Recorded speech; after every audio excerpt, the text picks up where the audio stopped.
वर्षभरात दिवाळीची वाट आपण सगळेच जण पाहतो.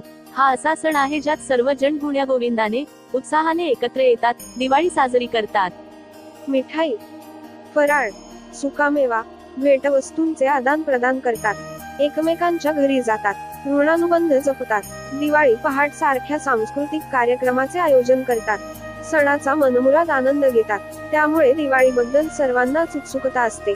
अनेकदा दिवाळीचे दोन सण एकाच दिवशी येतात आणि मुळात 5 दिवसाची दिवाळी 2-4 दिवसात गुंडाळल्यासारखी वाटते.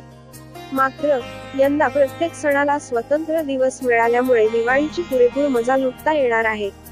चला तर जाणून घेऊया, कधी कोणता सण आहे आणि त्याचे शुभ मुहूर्त कोणते आहेत. कोजागरी संपताच दिवाळीचे वेध लागतात. फराळाची लगबग सुरू होते. घरात साफसफाई केली जाते. नवीन वस्तू, कपड्यांची खरेदी केली जाते. दिवाळी अवघ्या 12 दिवसांवर येऊन ठेपली आहे. त्यामुळे आता तर उत्साहाला उधाण येणारच. तुम्ही म्हणाल 12 दिवस कसे? तर हिंदू धर्मानुसार दिवाळीचा सण रमा एकादशी पासून सुरू होतो, तो भाऊबीजेला संपतो. यंदा ऑक्टोबर 28 रोजी रमा एकादशी आहे आणि त्यालाच जोडून गोवत्स द्वादशी अर्थात वसुबारस आहे.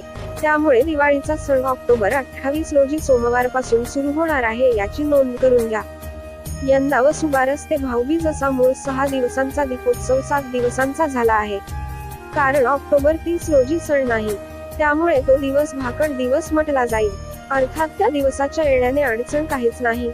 उलट दिवाळीचा सप्ताहच पूर्ण झाला आहे. म्हणून यंदा ऑक्टोबर 28 ते 3 नोव्हेंबर आपण दिवाळी साजरी करणार आहोत.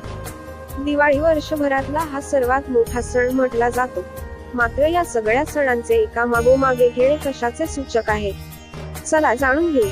दिवाळी म्हणजे दीपोत्सव. बाहेर तर दिवे पेटवायचे, पण खरा दिवा हृदयात पेटला पाहिजे. हृदयात जर अंधार असेल तर बाहेर पेटवलेल्या हजारो पणत्या निरर्थक आहेत. दिवा हे ज्ञानाचे प्रतीक आहे. हृदयात दिवा लावणे म्हणजे निश्चित प्रकारच्या जाणीवेन दिवाळीचा सण साजरा करण. ऑक्टोबर 29 धनत्रयोदशी. धनत्रयोदशीच्या दिवशी वित्ताला अनर्थ न मानता जीवन सार्थक करण्याची शक्ती मानून महालक्ष्मीची पूजा करायची. नरक चतुर्दशीच्या दिवशी जीवनात नरक निर्माण करणारा आळस, प्रमाद, अस्वच्छता, अनिष्टता वगैरे नरकासुरांना मारायचा. दिवाळीच्या दिवशी तमसोमा ज्योतिर्गमय मंत्राची साधना करता करता जीवनपथ प्रकाशित करायचा. जीवनाच्या वहीचा आढावा घेत जमेच्या बाजूला ईशकृपा राहावी यासाठी प्रभुकार्याच्या प्रकाशाने जीवन भरून टाकायचे.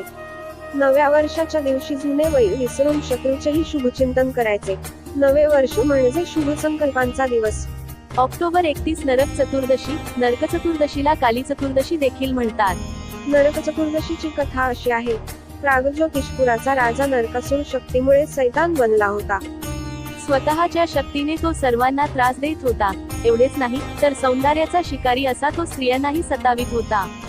त्याने स्वतःच्या जनानखान्यात 16,000 कन्यांना करून ठेवले होते. भगवान श्रीकृष्णाने त्याचा नाश करायचा विचार केला. स्त्री उद्धाराचे हे काम असल्यामुळे सत्यभामेने नरकासुराचा नाश करण्याचा विडा उचलला. भगवान श्रीकृष्ण मदतीला राहिले. चतुर्दशी दिवशी नरकासुराचा नाश झाला. त्याच्या त्रासातून मुक्त झालेल्या लोकांनी उत्सव साजरा केला. अमावस्येच्या अंधाऱ्या रात्री दिवे लावून तिला त्यांनी प्रकाशित करून टाकले. असुरांच्या नाशाने आनंदित झालेले लोक नवीन वस्त्रे नेसून फिरायला निघाले. 1. लक्ष्मीपूजन. दिवाळीच्या दिवशी कनक म्हणजे लक्ष्मीकडे पाहण्याची पूज्यदृष्टी जोपासण्याचे शिक्षण व भाऊबीजेच्या दिवशी समस्त स्त्रीजातीकडे आई किंवा बहीण ह्या दृष्टीने पाहण्याचे शिक्षण दिले आहे. स्त्री ही भोग्य नाही, तशी त्याज्य देखील नाही, ती पूज्य आहे. ही मातृदृष्टी देणारी संस्कृतीच मानवाला विकारांसमोर स्थिर राहण्याची शक्ती देऊ शकते. भाऊबीजेच्या दिवशी स्त्रीकडे बंधूच्या निर्व्याज प्रेमाने तिचा बहीण म्हणून स्वीकार करायचा. 2. बलिप्रतिपदा. दिवाळी पाडवा. नव्या वर्षाला बलिप्रतिपदा म्हणतात.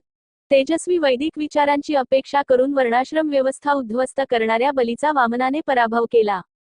त्याच्या स्मृतीसाठी बलिप्रतिपदेचा उत्सव साजरा केला जातो. बलिदान शुरू होता. त्याच्या गुणाचे स्मरण नवीन वर्षाच्या दिवशी आपल्याला वाईट माणसात चांगले गुण पाहण्याची दृष्टी देते. कनक व कांता यांच्या मोहात अंध बनलेला माणूस असुर बनतो. म्हणून बलीचा पराभव करणाऱ्या विष्णूने कनक व कांता यांच्याकडे पाहण्याची विशिष्ट दृष्टी देणारे 2 दिवस प्रतिपदेच्या आसपास जोडून 3 दिवसांचा उत्सव करण्याचा आदेश दिला. शिवाय हा दिवस व्यापाऱ्यांसाठी महत्त्वाचा दिवस असतो. दिवाळी म्हणजे व्यापाऱ्यांचा वह्या पूजनाचा दिवस, संपूर्ण वर्षाचा आढावा घेण्याचा दिवस. या दिवशी मानवाने जीवनाचाही आढावा घेतला पाहिजे.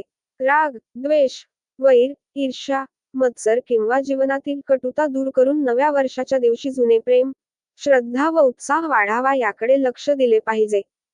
3. भाऊबीज, भावा बहिणीच्या गोड नात्याची विणघट करणारा सण. या दिवशी बहीण भावाला ओवाळून त्याच्या यशाची, दीर्घायुष्याची मागणी देवाजवळ करते आणि भाऊ आपल्या बहिणीच्या रक्षणाची, प्रेमाची, मायेची ओवाळणी घालतो. या संपूर्ण सणात आपण दिव्यांनी घरदार उजळून टाकतो, कंदील लावतो. ही प्रकाश पूजा असते. मोह म्हणजे अंधकार, दीपोत्सव म्हणजे अज्ञान व मोह यांच्या गाढ अंधकारातून ज्ञान व प्रकाशाकडे प्रयाण. त्यामुळे दिवाळी नुसती साजरी न करता तिचा आशय समजून घेत साजरी केली तर सुंदर ज्ञानदीप हृदयात तेवत राहील आणि आपले जीवन सदैव दीपोत्सवी महोत्सव बनेल.